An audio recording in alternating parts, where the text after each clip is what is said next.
to start the final thematic session, we were thinking to, as the final one, to look into the future of family farming. And yeah, we were discussing a lot during yesterday and also today about generational renewal and the young farmers' role in advancing family farming. Therefore, this session will be focusing on this topic. Let me just give a short introduction on why this is important. As in Europe and Central Asia, but also worldwide, there is a growing recognition of the importance of youth participation in the global development processes.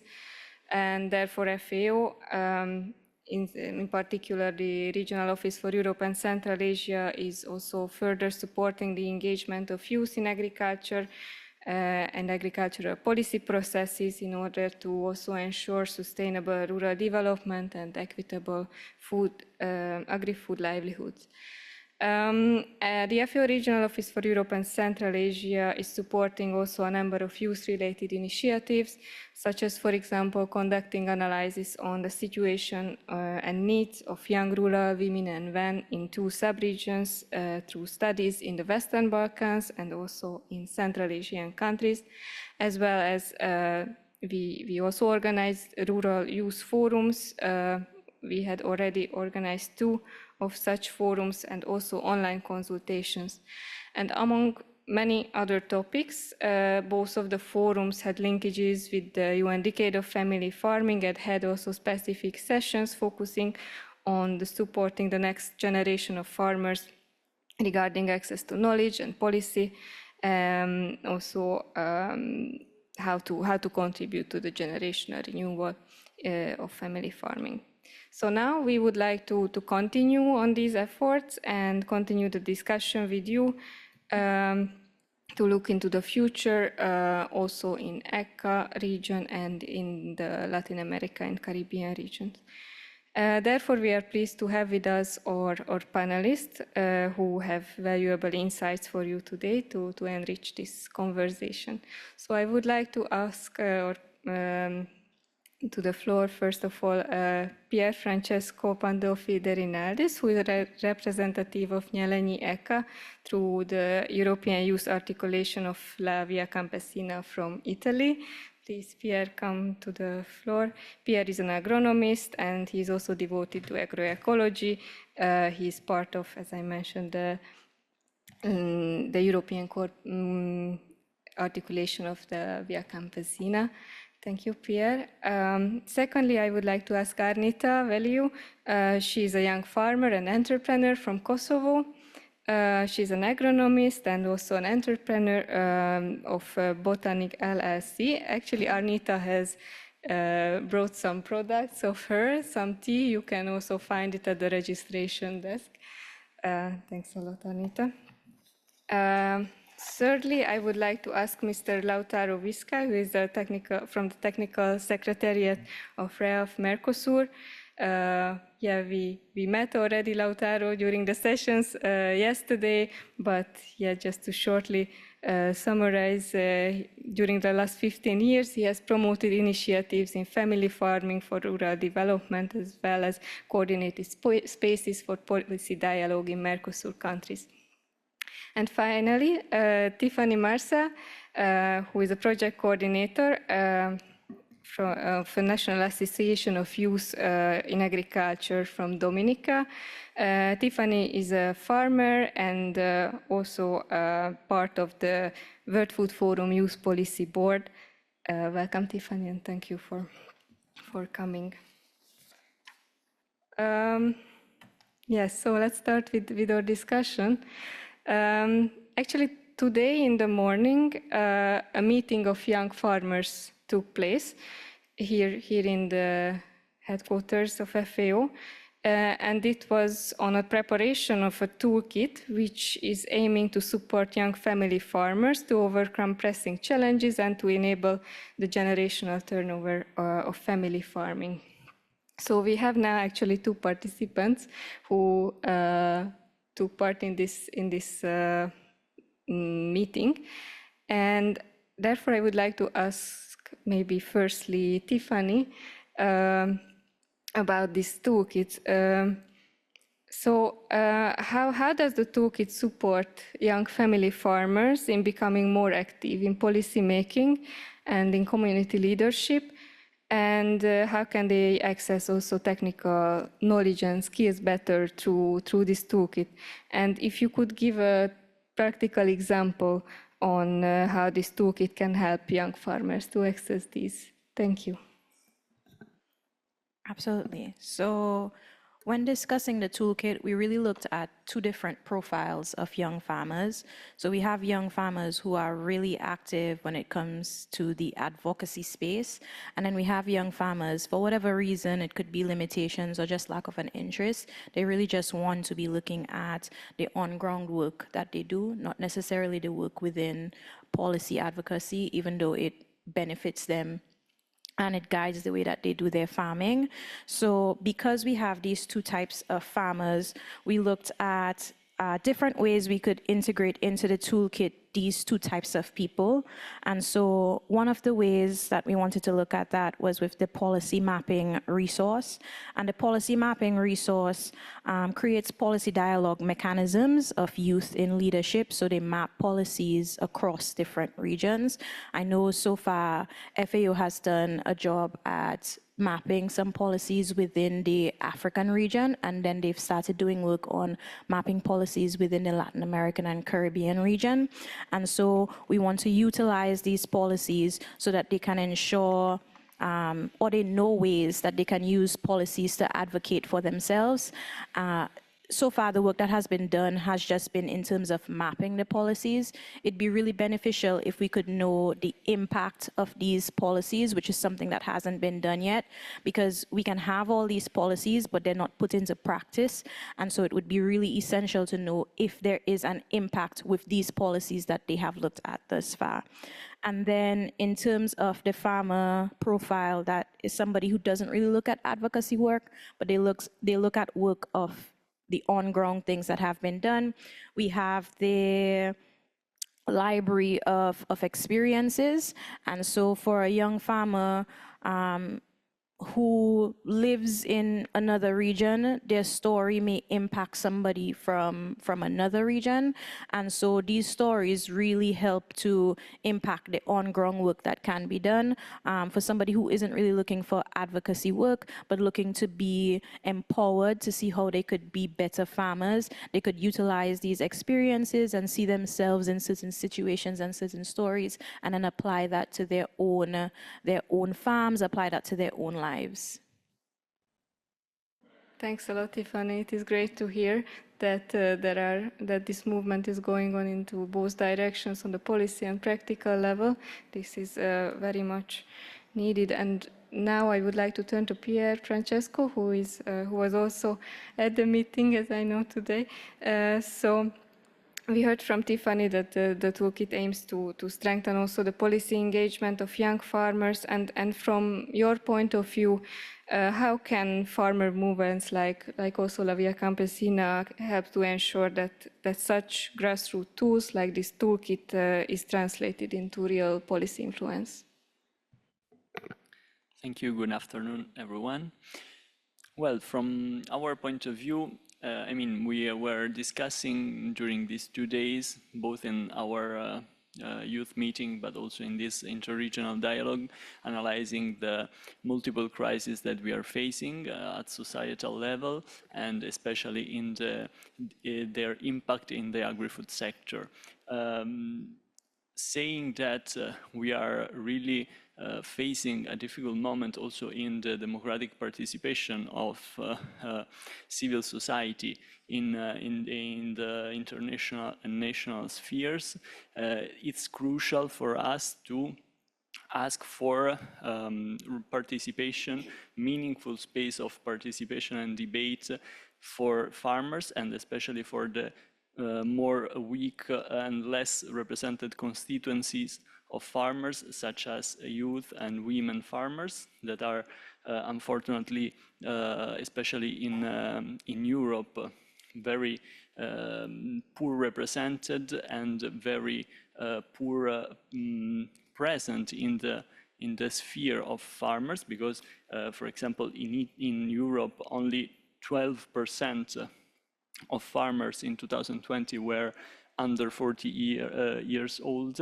and of these young farmers, only 2.5% were women. So we are facing really shrinking of space of expression, because also the space, the political space in the policy dialogues are often occupied by other kind of interests that are not fitting the needs of the people that wants to enter into agriculture, and then they don't have enough voice at the present moment.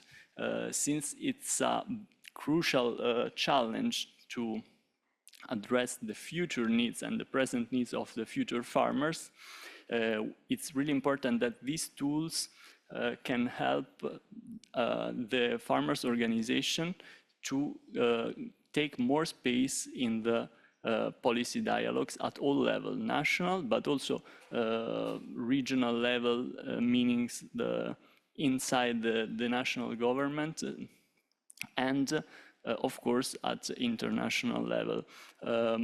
We are advocating for more spaces at European level as European Coordination Via Campesina. And luckily, the European Commission has tasked Commissioner Hansen to develop a new strategy for generational renewal in agriculture. And then the European Commission in the last months opened, for example, a new space called the Strategic Dialogue for the Future of the EU Agriculture. That's what we need to tackle this important and complex issue. Thanks so much, Pier Francesco, and for all your efforts at both European and international level for advocating for this very important topic. And now we heard the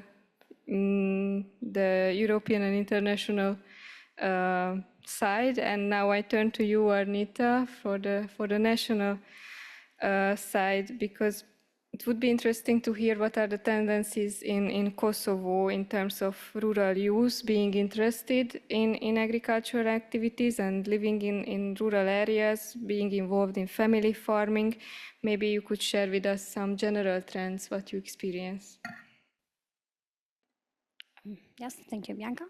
I'm happy to be here today and to discuss more about my experience on family farming.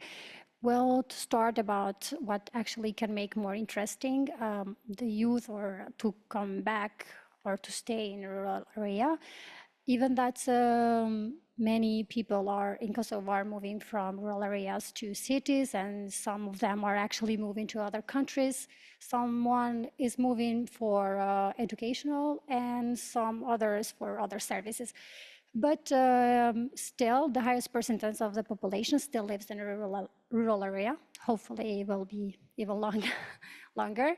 But what actually can make it more interesting, I believe, it's because the term of agriculture in Kosovo, it has been used, once you mention it before, it's like, okay, people do agriculture because of the poor situation, and they just need to do something so they can make out of living. So we need to make the term agriculture, or together with the food and agriculture, to make it to look more cool, and on that aspect, more attractive, and people to see it as a way of living and benefiting from it, because many young people believe that there are other sectors that can be more profitable than agriculture itself, because they know some of the subsectors under agriculture, like livestock, and some people usually don't want to stay in that. They forget that there are many other subsectors where they can actually find themselves. And by making it look more attractive, I believe that people can, the youth can actually be more interesting to stay in rural area. But besides this, I believe that emotional I have to say, the part of psychology and emotional, I can say it plays a big role here. So by making it them believe that if they stay here, they are doing something great by working in a farm. And this is when every time I'm speaking, I have like the whole view of how I grew up. And that's why I feel like I've lived many years, even though I'm still too young. But it's really goes more than just following a training or just listening to someone, because it's really the way how you grow up and how much are you present at the farm, and what do you actually feel when you are at the farm, and what actually is your family feeling when they are working there, and what are their judgment behind it. It really helps a lot in the situation for a young farmer to stay in a family farm. Thank you. Thanks, Arnita. And yes, I can see you are very passionate, and we need this passion for young people to stay in rural areas or go back to rural areas, because like yesterday we learned from Georgia that it is more the role of attracting young people to rural areas, not to retain, but it seems that in Kosovo there is still a chance to keep the existing part of population, young people, in rural areas. Thanks, Arnita, again. Now, maybe let us have a look at the Latin America and Caribbean region. Lautaro, yesterday we heard from your presentation about the specialized meeting on family farming of Mercosur. Could you please tell us about your organization's role in promotion of youth engagement in family farming, and what do you consider the main challenges of youth engagement in your region? Gracias. Gracias por la exposición de los colegas, las colegas. Indudablemente hay que recuperar un sentido del por qué permanecer en el campo, ¿no? Que no puede ser por una obligación o simplemente una tradición. Tiene que haber un motivo visceral, un motivo de raíz, como se dice. En nuestra experiencia, la Reunión Especializada de Agricultura Familiar, como les dijimos, es un órgano formal. Lo primero que creamos fue una comisión de juventud, junto a una comisión de tierras, junto a una comisión de género, acceso a mercados, TICs, tecnologías y otras comisiones como agroecología y cambio climático. Y la juventud trabaja transversalmente. Jóvenes de organizaciones campesinas de todos los países participan en sus países de comisiones nacionales y después en comisiones a nivel subregional para hacer incidencia y propuestas. Acá hay un colega de Chile. ¿Cómo está? Gran contribución desde Chile a la comisión de la REAF. Él es un testigo clave de que funciona la comisión de la REAF. Y han construido desde el 2016 directrices sobre políticas públicas de juventud a nivel del Mercosur ampliado. Algunos temas que los jóvenes manifiestan en sus organizaciones y a nivel subregional. Es imposible pensar en permanecer en el campo sin el acceso a la tierra, en todas las modalidades que vimos ayer, bajo arriendo prolongado, bajo el apoyo del Estado a una transición intergeneracional con los papás, las mamás, con las familias. El segundo tema importante es, todos quieren su plan de negocio, en el buen sentido. Todos quieren poder vivir de la actividad.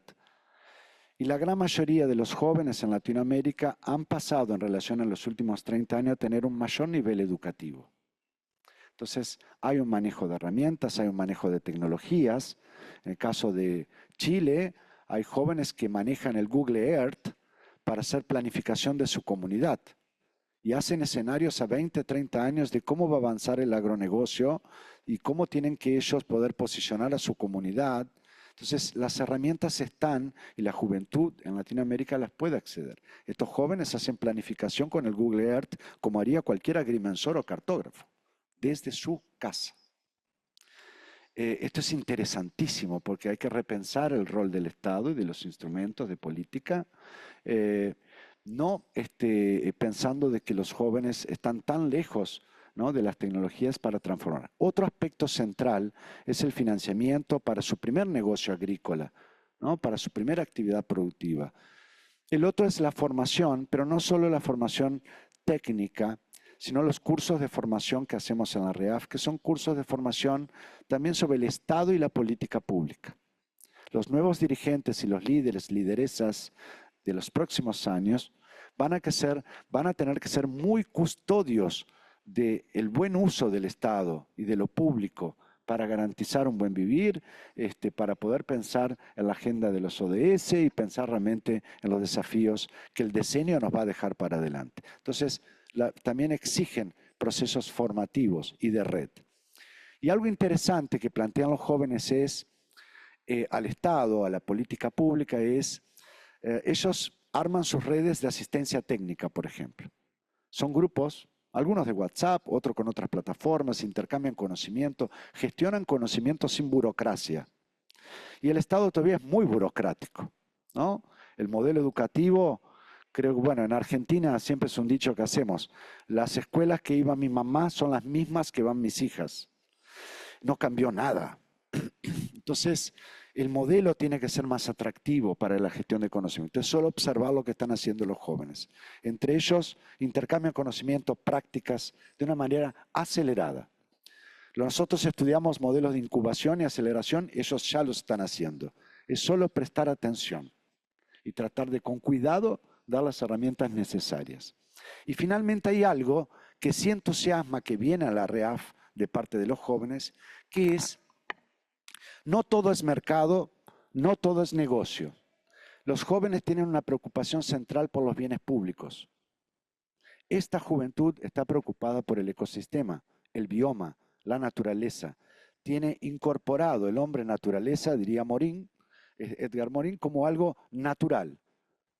Hay una preocupación y un buen vivir en prestar atención a que la comunidad le vaya bien, al vecino. Y esto es algo central y está invisibilizado por la política pública. ¿Cómo apoyar a los jóvenes que desarrollan un 20 a 30% de su tiempo en una escuela, en un club, en una actividad comunitaria? Porque eso les da raíz, pertenencia. Entonces, ahí hay una ceguera de muchas veces de la política agrícola que dice, no, bueno, pero eso no es lo mío. Entonces, ¿de quién es? Y creo que ahí hay un nuevo prestar atención para refundar estos territorios con juventudes que están pensando en cómo dar más capital social, más redes, más ecosistema, soporte para que puedan permanecer en el campo.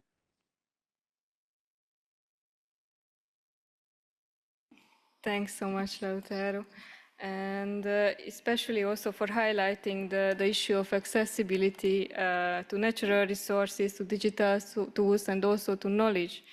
And on this point, I would like to maybe come back to Tiffany now and go back to the toolkit, the Young Farmers Toolkit, with another questions. Now, having in mind some examples from Europe and also from Latin America, of youth engagement in family farming. In your opinion, how could this toolkit be adapted to support cross-regional learning among youth from Latin America, from Europe and Central Asia, but also considering other countries? Thank you for that. And so I wanted to go back to some of the points that were made while we were having this presentation, is that we have an abundance of young people moving from the rural areas and moving into other areas, be that for education or just because the rural areas don't suit them anymore. We also brought up the issue that young people aren't just interested in trade and making money, but we're also very interested in the environment. We're interested in agroecology. And I think the toolkit looks at that. So we have these cross-regional issues, things that we all experience, and the toolkit is going to look at targeting those specific issues. So the platform in itself was designated to be multilingual and multimodal, so it will be able to be accessible in different ways. So for individuals who aren't even very digitally literate, we're looking at different ways that we can implement the toolkit, whether it be by word of mouth, on the radio, visuals, podcasts or videos showing different things, hearing different stories, but also in terms of the context of the farmers sharing their stories. We're hearing here that such great work is being done in Chile. This can be replicated in other areas, but in order to be able to replicate that, we actually have to hear the stories, and we don't need to be able to come to just global platforms to hear these stories. We should be able to access that information at our own homes. Not all young farmers are going to get the opportunity to come to these regional conversations or these cross-regional conversations, and so it's very important that we use this toolkit or create this toolkit so that it can be accessed by young farmers in those rural areas, and they can see the reasons why they need to stay in those rural areas, but become empowered by their rural areas and be proud of it as well. Thanks so much. Thanks so much, Tiffany. And yes, it is indeed very important to have different platforms being accessible and available for young farmers.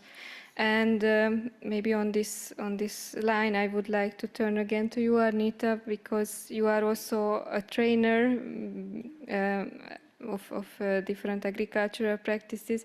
And in your view, what incentives and support systems like knowledge sharing or extension services, but also you can think of any policy measures which would be important to help young people to start or even taking over family farming businesses? Thank you for your question. As a farmer, I would say this question is like, tell me what do you need and I will give you. And we have lots of things to say what we actually need. But yes, I will start from the poor infrastructure, sorry for my interpretation. So because in order to come back or to keep living in rural areas, we need to have the basic needs, which actually in many villages in Kosovo, the electricity is still a problem during the day.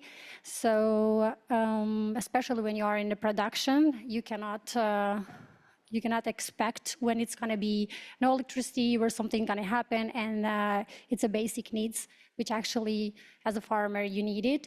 And yeah, beside the poor infrastructure, we need more projects and more activities to make it more interesting, the whole agriculture program. But what actually I strongly believe, it's we need agriculture to go in schools, because now even the universities, I feel it's a little bit too late to make them change their decision. But I believe it should go in schools, and starting from the small activities, from the institutional, you can start to make them feel the passion for the nature. Because even that sometimes, when I go back and I say in my experience, you have to find a way to know what you're doing, and then you think about getting the profits out of it. And I believe that in Kosovo,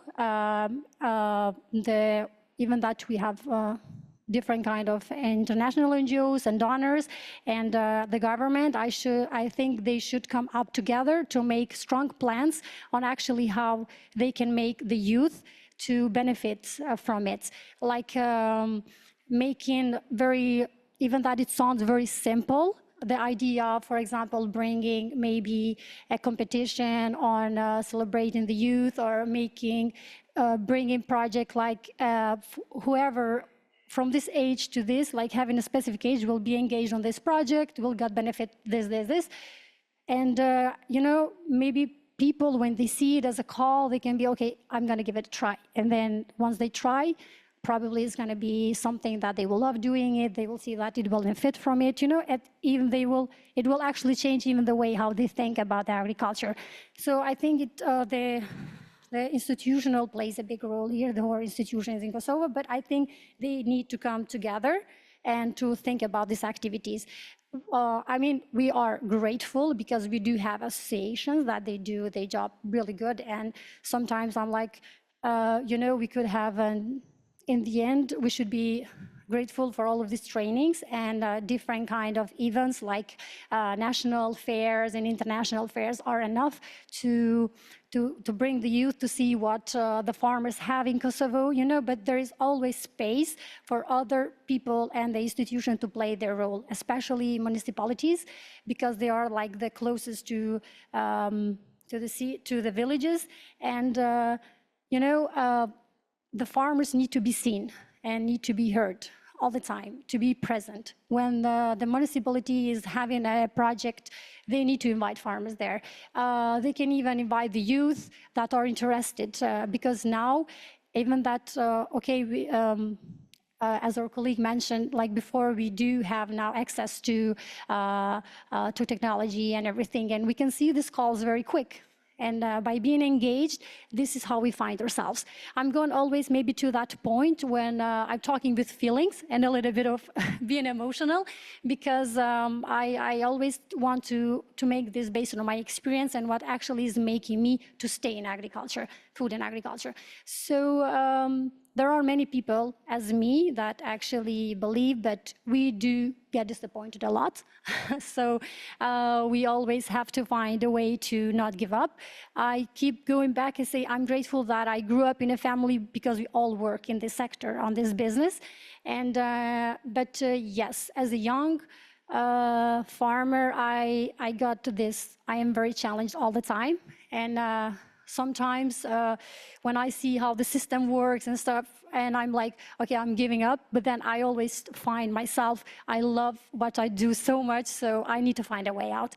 But all I believe it's agriculture should go in schools and make it more attractive, but then after, it's financial support and basic needs like good infrastructure shouldn't be missing from the institutional part, because if we don't have these things, then maybe just loving nature, agriculture, it's not going to be enough. Thank you. Thanks, Arnita. And yes, you are right. It is a basic feature to give the opportunities and necessary platforms for the young farmers to participate and to gather and discuss their issues also with regarding the policies. And here I would like to come back to Pierre Francesco, and I would like to ask you, building on your experience, what changes would you like to see in policies across Europe and Central Asia to reflect these realities, which were also mentioned today and also yesterday, which concern the needs of young family farmers? Thank you. Well, we need to recognize that at European, but also at international level, as these meetings are saying, there is this recognition of the deep demographic crisis, deep economic and social crisis that affect the agricultural sector, but especially in Europe, many member states and many policies fall short of meaningful implementation of the policy tools that they developed in the past years. And its impact remains too limited, and very often also the ambition of the member states are too limited. Therefore, I really support the last intervention from Arnita, and also I appreciate a lot the words of Mr. Vizcay, because they were talking about social innovation, social capital. They were talking about the network of support that in rural areas all the rural population needs to continue to live there and to run their economic activities there.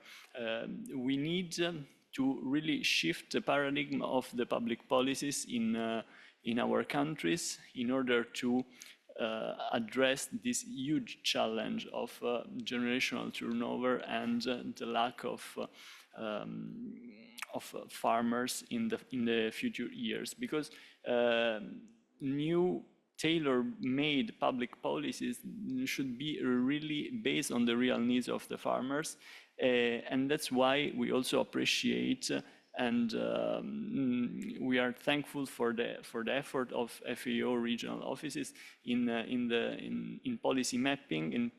But also we need a step forward in order to monitor and to assess the impact of these policies, as also Tiffany said before. In the case of European region, we as La Via Campesina Youth Articulation, we responded to the call for evidence of the European Commission regarding generational turnover, highlighting that access to land and to capital, including the real big issue of the lack of decent income for farmers, are the main barriers to enter the farming sector.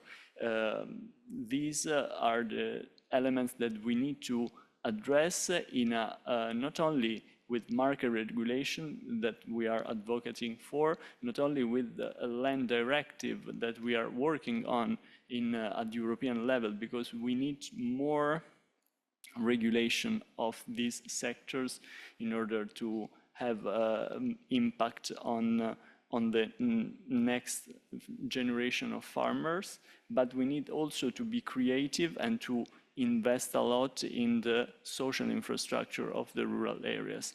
But I want to highlight that, of course, I can share with you the documents of our coordination. I want to highlight that every proposal that we made is always accompanied by a kind of proposal of reform, for example, the Common Market Regulation reform, and also the UTP directive, the Unfair Trade Practice Directive, that we are asking to reinforce, because it's not possible anymore to sell agricultural product below the cost of production. We need then binding rules for the member states at European level in order not to kill the agricultural sector, but at the same time we need more attention and more flexibility in the public policies, because we need to address also the social aspect of the rural livelihood. Thank you, Pier Francesco, and I'm especially happy that you mentioned the social infrastructure, because without the development of rural areas, there is quite a less hope for young family farmers to go back or being retained in these areas. As the final question, I would like to go back to the Latin America region. Because we heard that through Mercosur, REAF to Mercosur has made important strides in recognizing the role of young family farmers, from creating dedicated working groups and youth commission, and also through policy dialogues and trainings. But still, as you also mentioned, Lautaro, many young people face structural barriers like access to land or finances, or just simply the decent livelihoods. In your view, what should be the next steps of Mercosur and the countries in Latin America and the Caribbean to turn youth engagement into a more long-term generational renewal in rural areas? And what do you think, how could these policies move beyond consultation and really get to the implementation? Thank you. Gracias. Dos datos que surgen de un trabajo que hicimos con la FAO ahora en mayo de este año, en un evento virtual con jóvenes, creo que estuvieron ustedes también, de Chile. Hay dos factores centrales. Los jóvenes entre 18 y 29 años en nuestra región son los que están más propensos a la migración, esa franja etaria. Por más que en Chile es interesante, juventud en Chile es hasta los 40 años. En otros, FAO tiene 28, 29, depende del país. Así que voy a ir a vivir a Chile en los próximos años, ya que van a ir subiendo el rango en cualquier momento hasta los 50. Pero hay dos problemas centrales. El primero es, sin financiamiento, sin recursos para la juventud, los estamos condenando a la pobreza. La franja de jóvenes, un 17% en América Latina, es el famoso ni, no sé cómo es en inglés, que es ni trabaja ni estudia, ni. Esos jóvenes, esa franja de juventud, si no tienen recursos, están en empleos informales. La juventud trabaja en empleos informales, en el sector agrícola y no agrícola. Tiene bajo salario, baja renta, ninguna seguridad social. Entonces, si tú me preguntas, ¿qué hay que hacer? ¿Por dónde empezar? El Estado debe garantizar recursos financieros, microcréditos para los jóvenes, bancas privadas, inversión de impacto, poner el recurso en la mano del joven y de su organización. Eso le va a permitir, primero, reconstruir dignidad. Segundo, no caer en la trampa de la usura del financiamiento. Y esto regenera, es regenerativo, poner el recurso en la mano del joven, de su unidad productiva o su emprendimiento colectivo. Esto creo que es un factor central, inclusive priorizado por sobre el tema del acceso a la tierra, si fuera priorizado por las juventudes. Entonces, en un mundo tan desigual, con tantas asimetrías, tanta concentración, creo que el hecho de que la política pública del Estado salga de garante con financiamiento para ese joven, esa joven lideresa, esa organización de jóvenes, esa cooperativa joven para un emprendimiento, es central. Hace el impacto sobre lo vampírico que es la usura en el acceso a los recursos y estar condenado a la pobreza por no poder acceder a un financiamiento para iniciar su emprendimiento. Atrás de eso, asistencia técnica, todo lo que hemos hablado acá, hay más capital social, más bienes públicos, educación, infraestructura, etc. Pero yo priorizaría el financiamiento.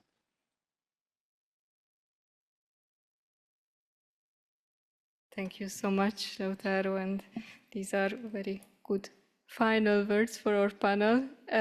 Thank you. Maybe we can give a round of applause for our panelists before the questions. And I think we have some time for question and answer for our speakers. So let's see if you have any. Yes, if someone could help with the mics, please.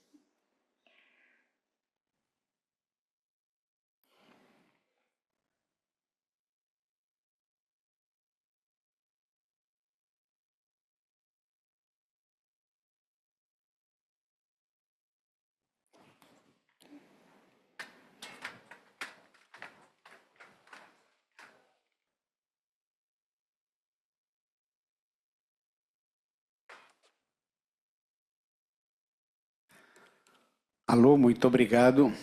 Queria me apresentar, eu sou Alberto Brock, sou da Coprofam, na América do Sul, e também sou do Fórum Rural Mundial. Eu gostaria de fazer um pequeno comentário sobre o debate de hoje. Vamos falar em portunhol, talvez seja um pouco melhor para os intérpretes, né? Tem tradução em português? Tem? Ótimo. Obrigado, Pedro. Então, vou falar em português. Em primeiro lugar, agradecer muito a FAO e também a FAO Central e a FAO de América Latina e Caribe, aqui no nome do Luiz Biduski e do Pedro, por este evento. E também agradecer muito a FAO por convocar este grupo de jovens que se reuniram aqui para debater, para discutir. Isto, para mim, é o centro. Por isso, eu queria reconhecer, né, a presença organizada dos jovens. Por isso, eu queria saudar essa mesa tão maravilhosa, em nome do meu amigo Lautaro Biscay, que é o nosso diretor técnico da REAF Mercosul, que já quase não é mais no Mercosul. Ela já está se expandindo por toda a Europa, e não a Europa nem tanto, né? Mas para várias partes do mundo. Obrigado, Lautaro. O meu comentário é o seguinte: nós detectamos, pelo menos no Brasil, e muitos países subdesenvolvidos e em desenvolvimento. Eu creio que não é a realidade da Europa e nem de outros países desenvolvidos. Que a juventude, eu me arrisco a dizer que no Brasil, apenas menos de 5% dos jovens que estudam na faculdade, que fazem curso superior, que seria um direito de todos fazer um curso superior, eles permaneçam no campo. Não volta mais para o campo. Não volta mais. Por quê? Não é só o problema do financiamento, não é só o problema da falta dos recursos naturais, como a terra e a água, mas nós temos um problema real, que temos que todos discutir juntos, sociedade, governos, organizações, que é o tema da renda. É muito bom ser agricultor quando nós temos outra renda também. Porque viver exclusivamente um pequeno agricultor jovem, ele se casa, ele constitui família, aí já vem os impactos climáticos, perdemos as safras, não temos seguro agrícola, nos endividamos com o financiamento e acabamos, sabe o quê? O primeiro emprego que temos na cidade, vamos procurar um emprego que pelo menos todo mês tem uma renda. É ou não é verdade? Pelo menos para nós, acontece muito isso. Então, nós temos que colocar no debate, além do financiamento, além de acesso aos recursos naturais, além das políticas públicas tão importante, este fator não para enriquecer, mas para ter uma vida digna, de poder sustentar uma família. Porque no campo já se começa a ter internet, já sabemos o que se usa, já sabemos, e nós não temos acesso, as pessoas não aceitam. Então eu gostaria de colocar mais esse tema para o debate, que é a questão da rentabilidade. Ou seja, a sustentabilidade ambiental, social e também a econômica. Obrigado. Thank you very much. If someone has a reflection from the panel, just please. We can also collect. Anna has a question. Yeah. Sorry, I didn't see you. Freda, please. Bom, numa sessão dedicada aos jovens, é muito bom que os mais idosos também possam intervir, porque creio que todos precisamos de aprender uns com os outros. E trabalhar no campo é uma aprendizagem contínua. Quem acredita, e creio que nós todos acreditamos, na importância e na necessidade da agricultura familiar para alimentar as populações, mas também para proteger o planeta, proteger os recursos naturais, proteger a biodiversidade, e não ama a terra, como disse a nossa companheira Anitta, ama a terra, cuida dela, porque quem precisa da terra, cuida dela, ama. E esta é a posição-chave da cultura, da agricultura camponesa, da agricultura familiar. É a sua ligação com a terra. E com as suas tradições, com o seu saber milenar de trabalhar no campo. Eu creio que, em relação aos jovens, fala-se muito no investimento. E sabemos que, pronto, são indispensáveis subsídios, apoios para a instalação dos jovens agricultores. Mas tão ou mais importante do que isso é permitir que eles continuem. E isso só é possível se houver preços compensadores para que remunerem justamente o seu trabalho e que lhes permita continuar a ser agricultores e que os filhos deles depois também possam continuar a ser agricultores. Portanto, penso que evitar, como disse o Pierre, que o agricultor seja forçado a vender abaixo dos custos de produção, isto é condenar o jovem agricultor abandonar, a ter que desistir da sua atividade. Portanto, também são estas políticas comerciais que são indispensáveis para que o jovem agricultor possa ter uma vida digna. E não só isso, não só os preços.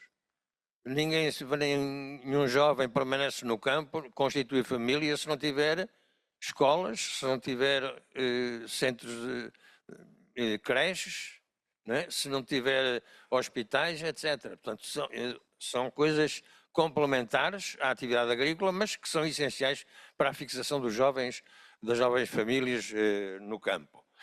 Por outro lado, se nós precisamos e muito de muitos jovens a continuarem na terra, creio que precisamos de políticas sociais para os agricultores mais velhos.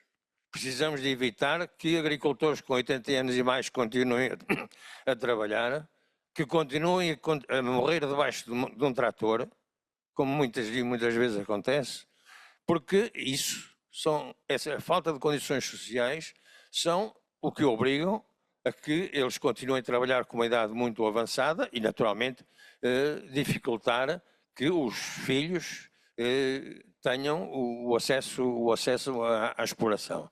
E, mais do que atrair jovens de outras origens, porque falta emprego noutro sítio qualquer, e têm uma oportunidade de trabalhar no campo, mais do que isso, é indispensável conseguir a reprodução da família do agricultor, que não seja o pai a dizer ao filho: procura a vida num outro sítio, que aqui vais morrer à fome.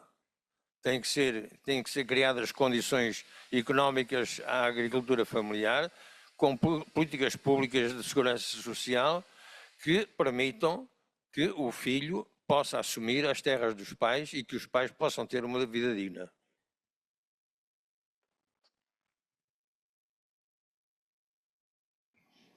Thank you, Alfredo. Maybe we hear Anna and then we come back to the panelists for reflections. Thank you very much. I have a question to the panelists in terms of their interaction with the older farmers. No, Lautaro was mentioning and emphasizing a lot about the intergenerational. So when we talk about youth, we cannot talk about young if there is no space given to them by the older farmer generation, etc. So I would be curious, when you are in your organization or in your community, how do you interact with them? How do you feel? There are pros, no? There are the difficult parts. Do you feel that they are willing to stay? They are really hardly letting go their own space and farms, etc. But then or you also see that there is a lot of interaction with them. You learned from them. The intergenerational knowledge exchange is happening. I mean, all these words, but in reality, how does it look like? No, what is happening in your community and organization, and then what would be more needed? Thank you. Okay, now let's come back to the panelists, and then we can have some other questions.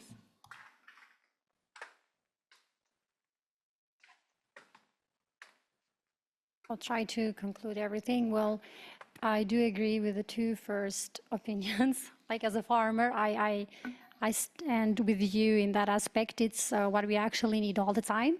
So yes, even that you go to universities and have a diploma, you can still regret it and change the course. And that's why in the beginning I said that we need to start earlier, because now just having a diploma of university in agriculture is not enough anymore. It's too late, I believe. And yeah, just to conclude it a little bit, it's true, everything, we need the infrastructure, but I believe that this 2 days event, it brought here people from governments, deputies, and organization, which actually hopefully together we'll find a way for all of these needs that we needed as young farmers to be here. And yeah, to go back to the third question as a comment, to be honest, I'm all the time interacted with older farmers, and even as a trainer, when I was keeping training with older farmers, I learned a lot from them. but I also saw another aspect of how they see the living. And some of them are really connected to their land, but their children don't want to follow their own way. And this because some of their opinion is, since their kids were, even they are still young, they tell them, we need to do this because we have to survive to bring some more money home. So they don't actually tell what actually can be the future behind agriculture in a few years. So this is kind of have a negative impact after, because so the children do not follow their own, the parents' way or to family farming after. I do actually had discussion with other people when they say, it happens from them, no, I hope my children will have a better job, not to say in agriculture, which actually made me very sad in that moment. And I tried to tell them, okay, but look at me, I didn't give up, you know, trying to share my story, so at least they can be a little bit of motivated. But I don't think that you can actually educate, I mean, in the aspect of academically the older farmers, because they know what they're doing with their land, and they know actually for what they're doing so far. But for the young generation, I keep believing that there is a way to keep agriculture, the family farming on top, because I'm still here and I'm part of this event.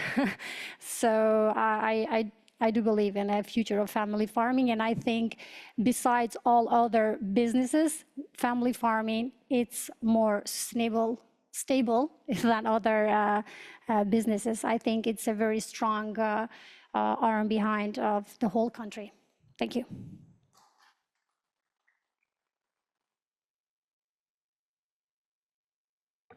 I will try just to tackle the two issues that are quite relevant.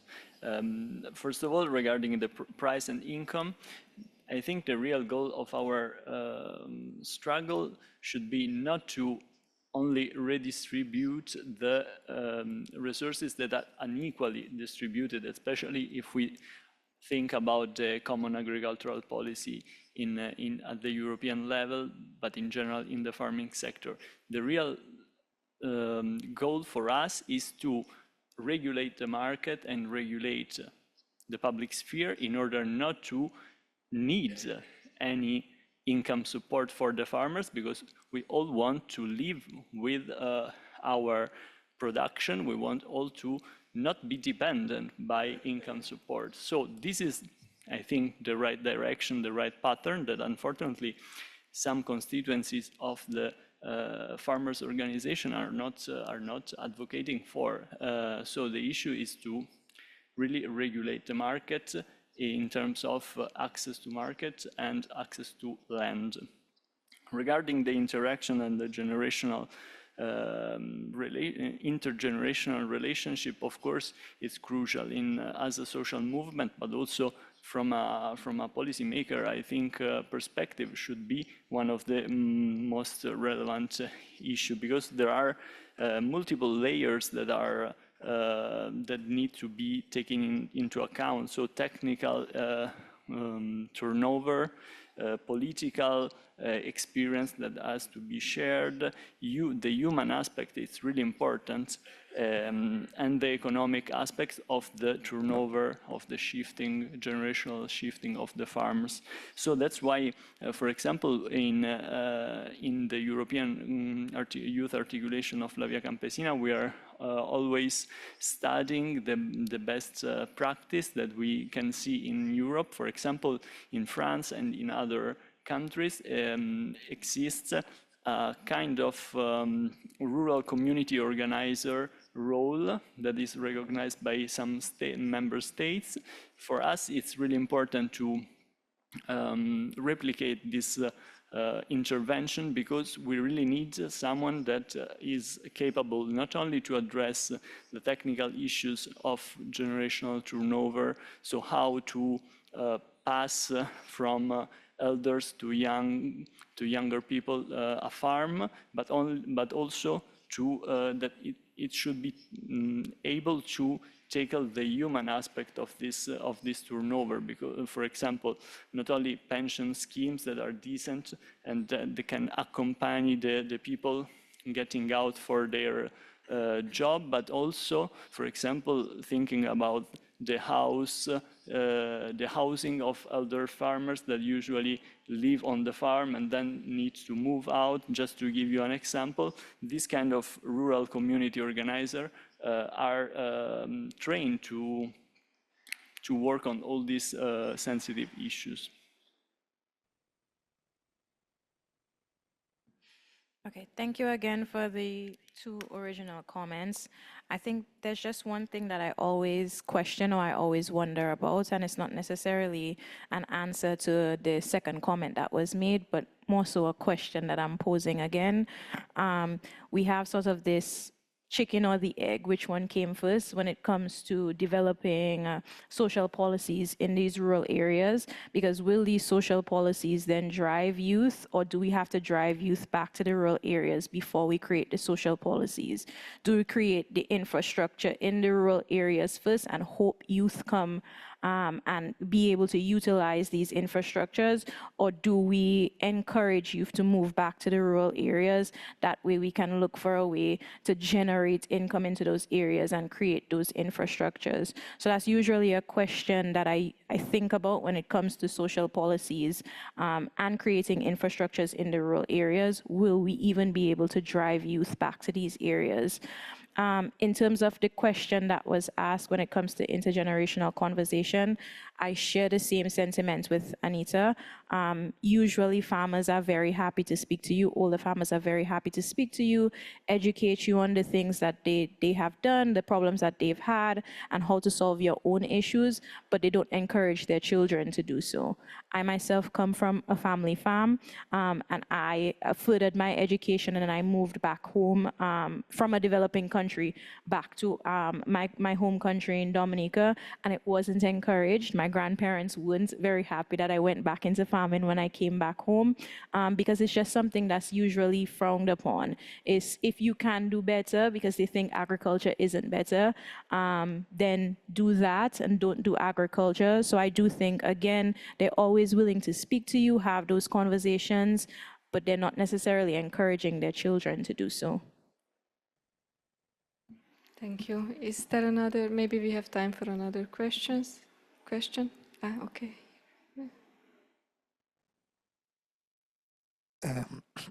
Muchas gracias por el espacio. Más que hacer una pregunta a mis compañeros, ya estuvimos conversando bastante antes de la reunión. Quería complementar en la respuesta sobre cómo lo toman las generaciones mayores el trabajo de los jóvenes. Lo comentaba en la reunión hace un momento atrás. Los jóvenes van a dejar de ser jóvenes, por más allá que hayan cambiado la política y en Chile sea hasta los 40 años, yo también voy a cumplir 41 en algún momento. Y estamos trabajando también dentro de la organización para que la política de jóvenes sea algo primordial para las generaciones que vienen. Tal vez voy a alcanzar a poder aprovechar estas políticas que se están levantando en mi país en algún momento, un par de años, pero la idea es que sea para las siguientes generaciones. Es por eso que también nosotros dentro de la organización, el grupo de jóvenes está apoyando a los adultos mayores de los sectores rurales para levantar una política para los adultos mayores de tercera edad en Chile. Y estamos apoyando en la parte logística, en lo que es la tecnología, formando encuestas digitales para que los jóvenes puedan consultarle a sus familiares en sus casas y en los territorios para poder así hacer un análisis completo y que sea una propuesta contundente. Y también retomando lo que estábamos hablando de cómo ser parte de las políticas, por ejemplo, yo en Chile no puedo ser parte del Instituto de Desarrollo Agropecuario que viene del Ministerio de Agricultura. ¿Por qué? Porque yo no demuestro al 100% que mis recursos vienen de la agricultura. Yo hago docencia en una universidad. También soy investigador en una consultora ambiental y al mismo tiempo me dedico en la agricultura en mi casa sin los beneficios que pueden tener algunos jóvenes que no están en el mismo parámetro que yo. Aún así, estoy compartiendo con la organización campesina, soy un líder campesino, estoy acá en Roma, yo vengo de una zona, un extremo sur de Chile, de hecho la región se llama región de Magallanes y Antártica chilena para que puedan dimensionar desde dónde vengo. Y estoy muy contento de aprovechar y de estar empujando estas políticas, estos acuerdos internacionales, regionales y nacionales. Así que quiero desearles mucha fuerza desde todos los jóvenes que nos vamos a encontrar ahora el 27 y 28 para empezar ya a trabajar en el decenio, porque para nosotros es importante encontrar una guía y esta guía para nosotros es espectacular. Armar una caja de herramientas para compartirla entre nuestros pares, preparar a nuevos líderes para que tal vez no sea yo el que esté acá en este momento, sino tal vez a un joven que en este momento tenga 17, 18 años y ya a los 23 años esté preparado para hacer una incidencia política. ¿Ya? Es un trabajo que no se hace de un día para otro, sino que demora bastante años. Pero estamos comprometidos.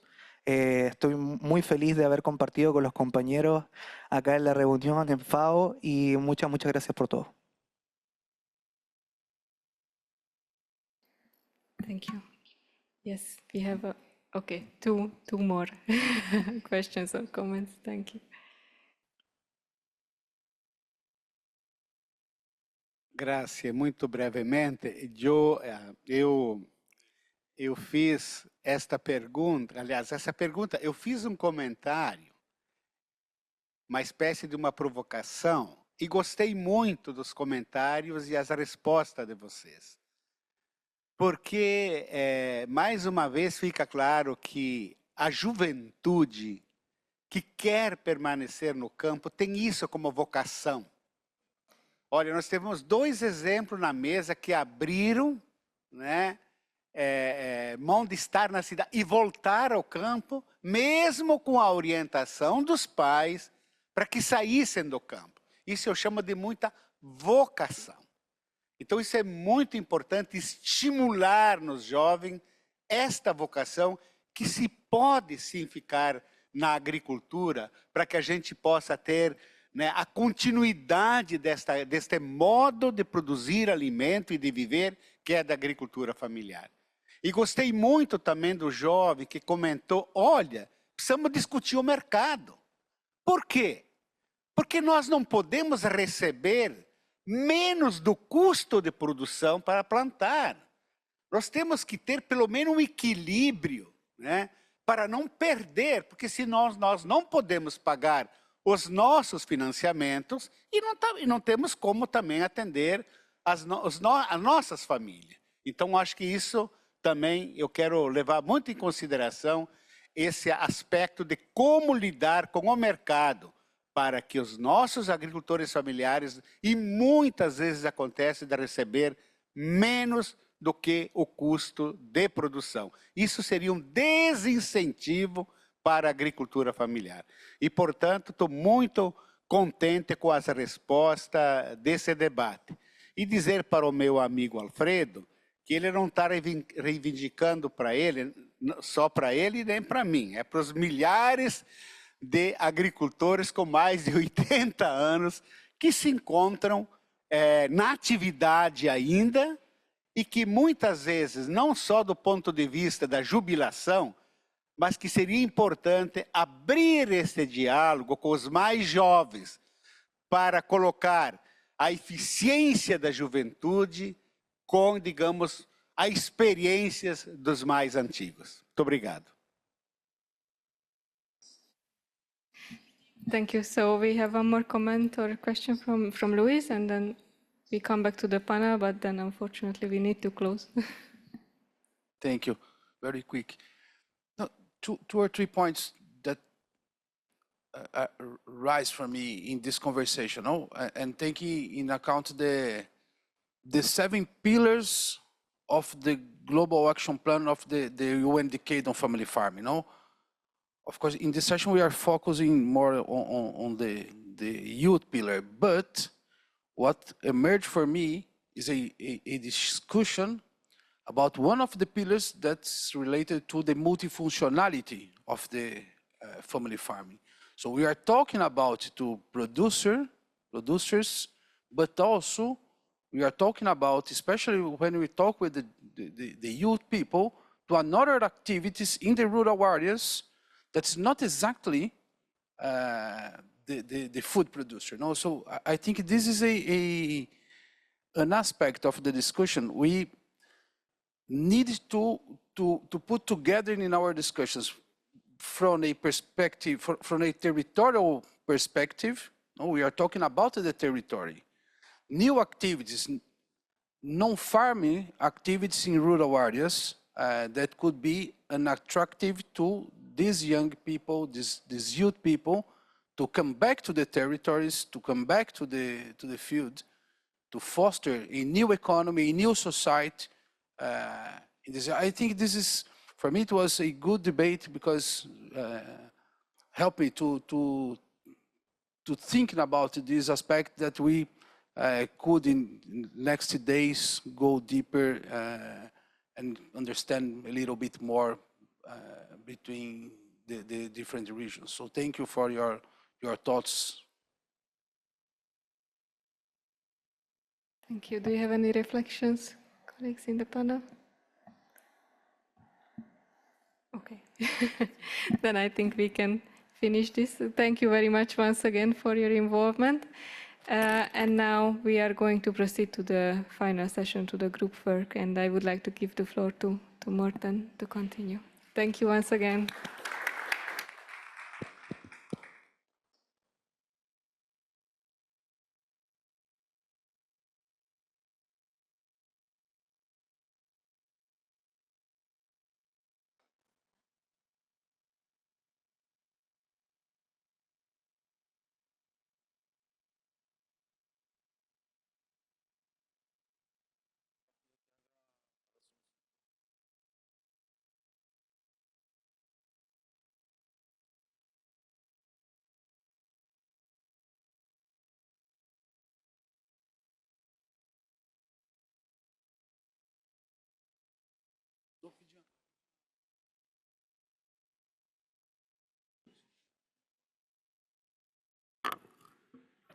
Thanks to all involved. This was a very interesting session also, and yeah, generational renewal of family farming is really at the core of the discussion that we have had these last 2 days.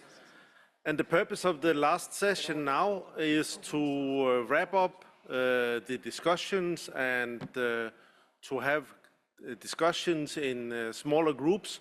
That's why we have the flip charts here now. So we will divide you, or we should divide you. We suggest to divide that we go into 4 groups and that we try to discuss the main outcome of these 2 days discussions.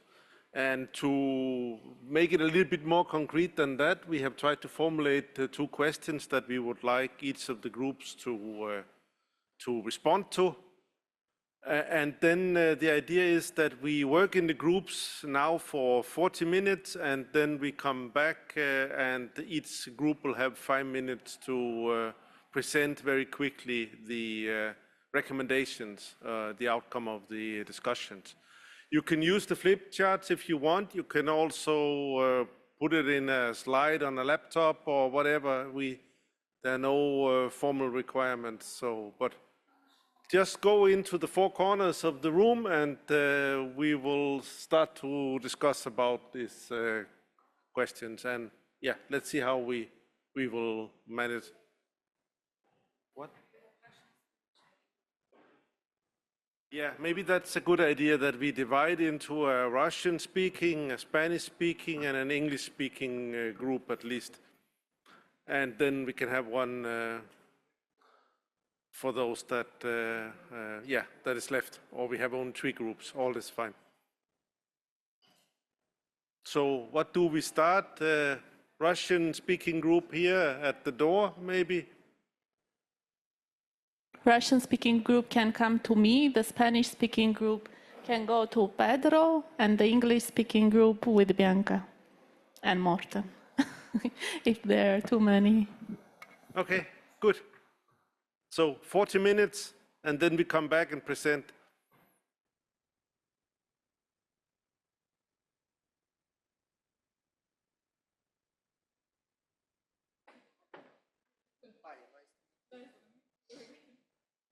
that stayed on board?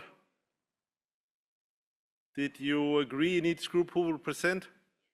Good.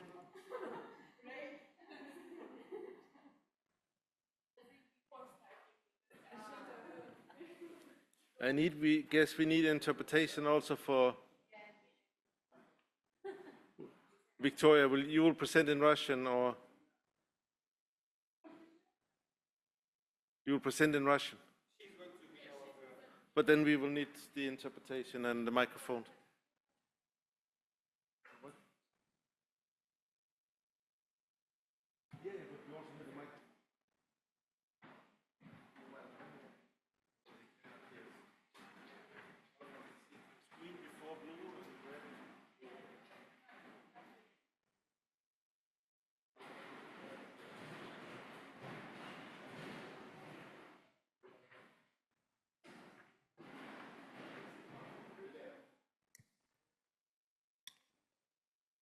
Good afternoon, dear colleagues. I'm from Kazakhstan, from Ministry of Agriculture. Я продолжу презентацию на русском языке. Что касается первого вопроса, именно тот инструментарий, который позволит нам развивать семейные фермерские хозяйства. Самое первое, без чего не обходится развитие ни одной отрасли, это придание законодательного статуса тем или иным субъектам данной отрасли. Далее большую роль играет льготная государственная поддержка в виде налогов, в виде страхования, в виде гарантирования, в виде субсидирования и в виде льготного кредитования. Следующим инструментом, который нам понравился из примеров коллег, это опыт Хорватии, где начинающему фермеру выделяется $75 тысяч для старта своего бизнеса. Очень хороший инструмент, которого, к сожалению, в наших странах не предусмотрено. Далее это опыт Северной Македонии в виде отхода от фрагментации земель. То есть чем крупнее земля, чем крупнее участок, на котором мы можем возделывать ту или иную культуру, соответственно, мы получаем больше дохода, как фермеры. Следующий очень немаловажный фактор – это повышение информированности, в том числе молодых фермеров и женщин. То есть, когда у нас предоставляется информация общая, молодежь и женщины остаются немного в стороне, и поэтому передача информации именно стейкхолдерам – это очень важный момент в данном вопросе. Следующий немаловажный фактор – это развитие цифровизации. Доступ к цифровым инструментам, он облегчает ведение хозяйства, он облегчает обмен опытом, он облегчает получение информации и знаний. И следующим инструментом у нас является внедрение центров распространения знаний, в том числе проведение семинаров, круглых столов, тренингов, демонстрационного обучения. То есть на примере Казахстана здесь можно сказать о крупных фермерах, которые проводят обучение для молодых, начинающих и действующих фермеров с погружением в работу своего хозяйства. То есть фермеры приглашаются на крупное хозяйство и в течение 2 недель полностью погружаются во все процессы работы данной фермы. Также интересный опыт у коллег из Кыргызстана – это участки, наличие земельных участков у объектов образования. То есть школы, университеты имеют свои земельные участки, на которых возделывают продукцию для обеспечения питанием своих же сотрудников либо обучающихся. И внедрение дуального обучения. Здесь на опыте наших стран также можно сказать, есть 2 варианта дуального обучения. Первое – это когда в ходе обучения приглашаются фермеры для того, чтобы поделиться своим опытом со студентами, с обучающимися. И второй метод – это когда студенты выезжают на хозяйство и уже там погружаются в процесс производства во время своего обучения. Что касается второго вопроса, то есть о 4 политических столпах, которые обеспечат развитие семейных фермерских хозяйств, это, как мы уже сказали, создание законодательной базы для поддержки семейных фермерских хозяйств. Следующим этапом является льготная государственная поддержка, то есть статус мы придали, всю законодательную базу мы создали, теперь мы должны обеспечить доступными деньгами семейные фермерские хозяйства.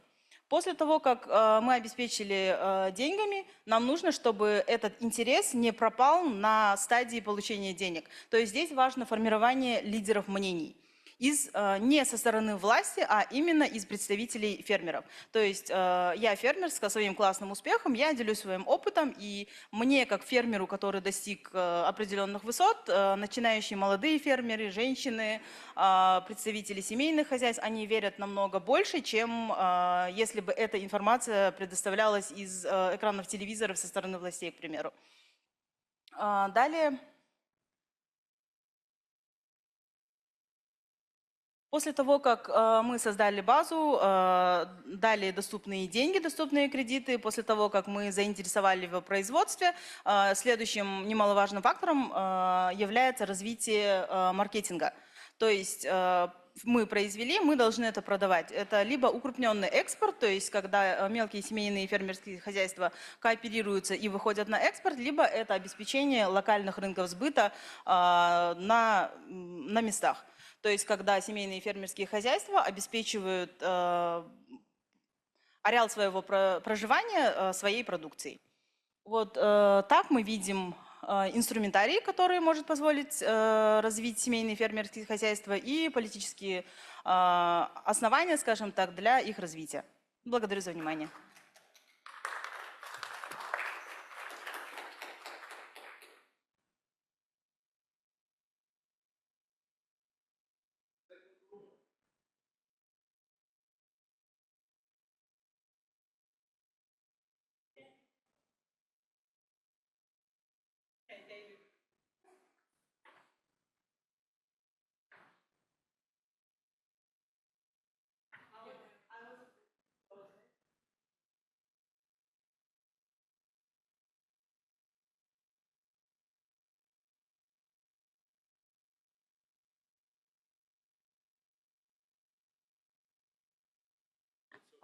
Okay. So I will try to explain with our team what we write down here.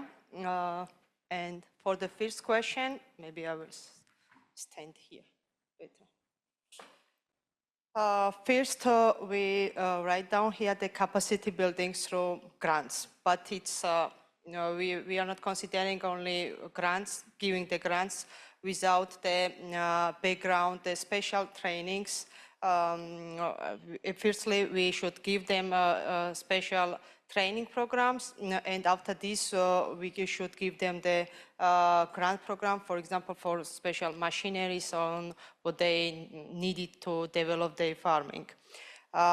Secondly, what we need is that definition of the family farming. So, in the family farming, we have two kinds of definition. First is that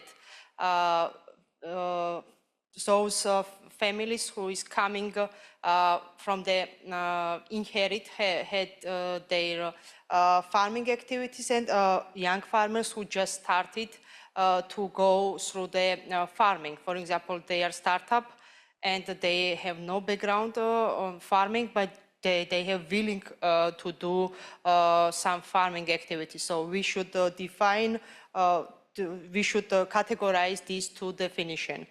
Third one is like a public infrastructure, because we in the rural areas, we really need to develop the basic infrastructure, and all of the countries which was presented today here, starting from the Latin America to Europe, we have the same problems. We are struggling that we have not got the rural infrastructure well developed. For example, we don't have the good roads also, and we don't have the developed irrigation systems in the rural areas. And also in this definition, we are meaning that to have some access of, I mean, the drying centers or some special centers where farmers can access,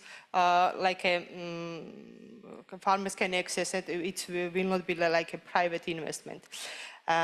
Then it's like a cooperation. In this cooperation, we are meaning not only the cooperatives, we are just meaning here the producer organizations involvement, because in the especially post-Soviet Union countries, the cooperatives is not existing anymore, and we are considering that it's, the people are considering that it's like a bad example from Soviet Union, so the people are not like it, doesn't like it. Some of the cooperatives which, for example, in Georgia, working, they just thinking that these cooperatives are like using of the free money, but they are not make this cooperation to earn more. That's a bad starting point. That's why we are thinking that more like a future have the producers organizations. And informally, for example, in Georgia, we have such kind of producers organizations, but we really need to develop it, because they can elevate that, they can make a, like a combined purchase for some equipment, and they can share within their communities. Others is there like a subsidized support to what is written here? Active farmers. Subsidies to support to active farmers. So, what they really mean, I don't remember very well, but I think that it was like that farmers who are actively involving each day, so they should have the subsidies, and not only the farmers who have just the land in the rural areas and they are not doing they are not active there. So we write down here the registration of the farms, and also simplification of the reporting, because for farmers it's quite difficult to answer some bureaucracies which we have in the government's level, and it's then it's a easy taxation for starting up. It's easier taxation. So in this level, maybe what they needed here, I don't remember well. Yeah, they need the transition period, because, so for example, when they are startup and starting this year, they need some transition period to get more profitable and to have some income to pay those taxes. So we are considering here that at the beginning they should have like a zero taxation or some low low rate of taxation compared to already well-developed farming sectors. And rural infrastructure. In the rural infrastructure, we are meaning that young people who is staying in the rural area, they also needed to have some I mean, to have some access of the education, access of some non-formal education systems, which we are meaning that sometimes they should have to meet the young people together. They have to discuss different things, and even they have to take some fun together. So we really need in the rural area this. And last one is a mix of the investment supported rural development measurements in agriculture. So I will go here the second. Oh, yeah. Regarding the second questions, we write down here many priorities. We just should choose the 4 priorities, but first we can start is the first one is to access to the land, water, and natural resources. We are meaning here that we know that the access to the land is, in different countries is quite difficult, because we have land fragmentation in a lot of areas, but we are considering here that the people who are not using their land and they just keeping like a decade of years, and they should pay some extra money, or they should sell, or to give to others to do some agriculture thing there. In the water, we are seeing that due to the climate change, we really need for next coming years that we really need the water resources, and we should consider that in some areas we don't have, for now also even, enough water. Access to finance, it's another priorities, because we know that in the beginning it's very crucial to have some kind of finance support, even to have the low interest rate loans or some grant programs, especially for younger people to involved in the farming activities. I can we mentioned here the facilitation of the cooperation, monitoring and evaluation, which is should be to track all these implementations.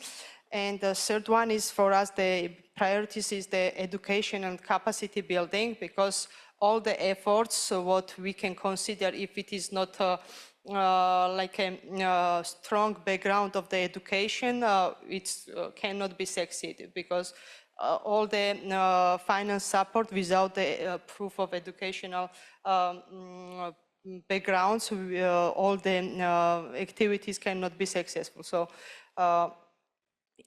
in the capacity building, we are thinking that we really need to provide for small farmers the extension services, because they really need to have at the beginning and starting point, and they have this kind of extension. They need this kind of extension support in the rural area, in the locally where they are working, and support of marketing of family farming products. For example, in Georgia, we have such kind of farmers market where some villages together to make one big stand, and there are a lot of family farmers can set their products and they can sell there. I thought that our team member from Moldova also mentioned such kind of things that they also have in their country. And so collecting, supporting in the marketing, it's quite important for small scale farmers, because they cannot spend the money for marketing, and this kind of approach can be support locally and even for export market also. And last one is age-based support. What was this? Who said this? Okay, if I remember well, in the age-based support means that people, the young generation has different mindset, and the older people have different mindset. So we should consider this age balance, and we should to listen all of them, of course, and like this to make some decision. I tried to explain. Thanks.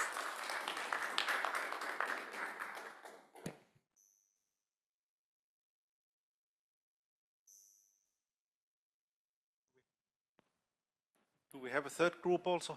Yeah? Very good.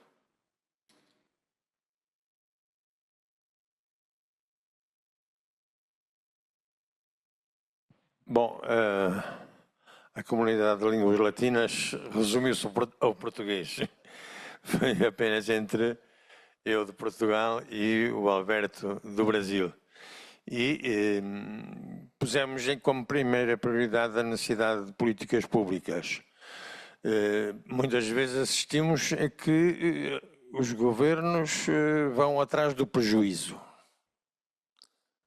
Procuram responder aos incêndios, às cheias, à seca, por exemplo, mas não tomam medidas preventivas para evitar que essas situações ocorram. Também muitas vezes acontece que vão atrás das modas, apoiam este ou aquele setor conforme as modas que estão no momento. E quando alguns dos produtos são negociados por fundos de investimento em mercados de futuro, o elo mais fraco é sempre o agricultor.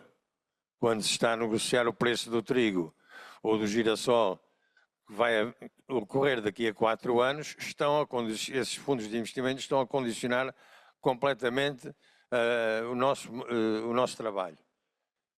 Portanto, nós pensamos que é muito importante que haja políticas públicas transversais, estruturantes e integradas que se projetem durante bastante tempo e que possam ir sendo aperfeiçoadas durante o tempo e não uma resposta quase imediata a uma situação qualquer que vai ocorrendo.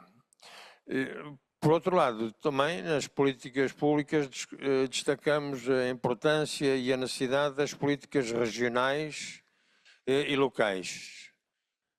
Constatamos que muitas vezes é mais fácil chegarmos a um entendimento com um município do que com um governo central, porque o município tem também interesse nas pessoas da sua região, em promover a sua região. E pensamos e temos exemplos significativos com as políticas locais e regionais, nomeadamente nos mercados, que já aqui foram referidos, na promoção dos mercados dos produtos tradicionais, dos produtos da agricultura familiar, e que com a pressão muito, de alguma modernidade, entre comas, foram sendo marginalizados e alguns mesmo desapareceram. E é importante, particularmente nas regiões rurais, recuperar e melhorar as condições de funcionamento dos mercados, porque sabemos que muitas vezes em condições precárias, quer para os agricultores que estão a vender os seus produtos, quer para os consumidores que preferem esses produtos locais. Mas também, a nível regional, também é mais fácil conseguir estabelecer plataformas com as autoridades locais na compra dos nossos produtos para abastecimento das cantinas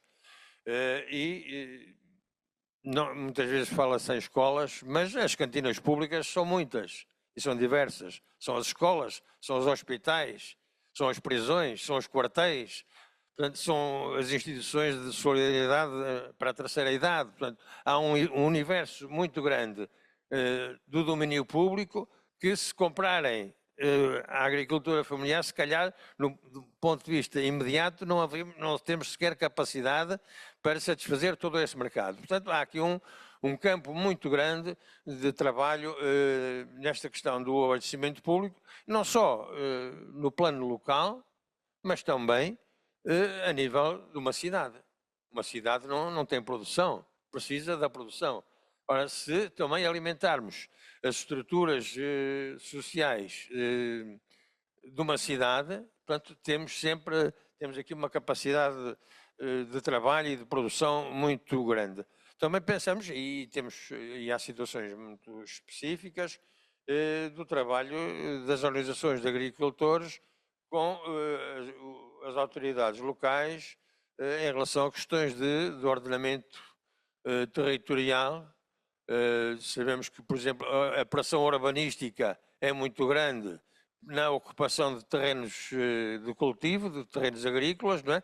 E, portanto, este diálogo mais direto com a autoridade local pode proteger os terrenos agrícolas, que muitas vezes são cobiçados pela sua proximidade às povoações ou pelas condições naturais onde se inserem, e este diálogo com as autoridades é muito importante.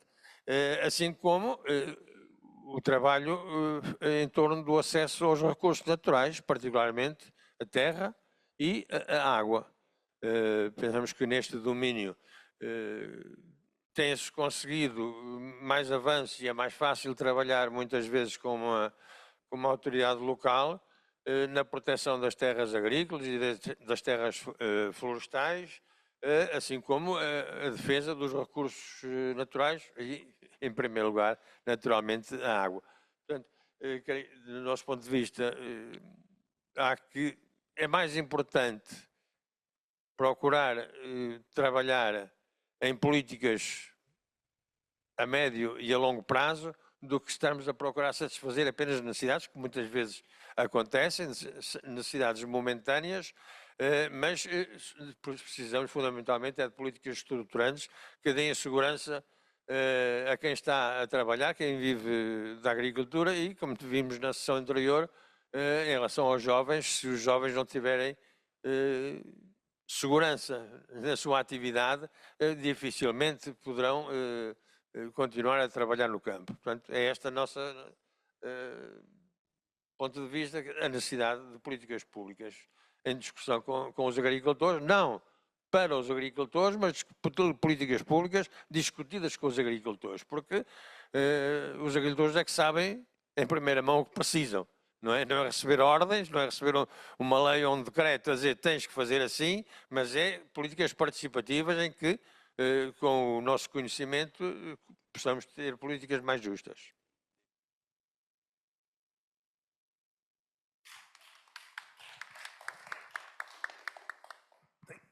Thank you so much. And with this, I would like to thank all of you for participating in these last 2 days of Interregional Dialogue. Great thanks to the colleagues from Latin America for making this possible. It has really been, I think, interesting to exchange experiences on family farming, and I would strongly suggest that we try to find a way to continue to do this in the future as well. I think we have many things that we can learn from each other, and so let this be the starting point and not the end of it. And yeah, and for everybody, thanks a lot for coming, and it has been a pleasure to see all of you here in Rome these 2 days.